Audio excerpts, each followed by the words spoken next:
Yeah, I would say that every version of the internet that came out, strictly from a brand perspective, the brands that adopted that technology won out, right? So, like when e-commerce first happened, you had brands that were like, "We're not going to sell online. Like, why would I do that?" Right? And you even had brands that said, like, we're gonna so much bet against selling online that we're going to double down on our stores.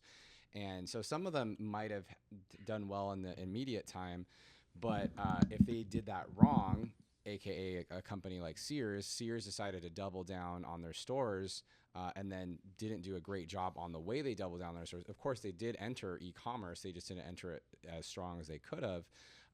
That was maybe the beginning of the end for Sears.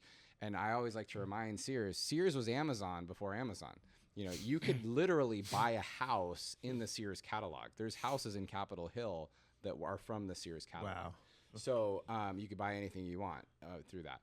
So, and then you think of mobile, think of social. The brands that adopted mobile and social did well, and the brands that were against it did not. And most recently, we've had this user-generated content that has happened with TikTok, and you had brands also fight that, like, why am I going to sell on TikTok? Now we see the brands that are selling on TikTok have done really well, or some of these social channels. You have whole brands that have started from zero, SMBs, doing millions of dollars as a result of taking on these new channels. So while I don't think it'll level the playing field, I do think any small business that takes this on will only benefit them as a result. And I think, unfortunately, if you avoid any new technology for that matter, you're going to be most likely to be left behind.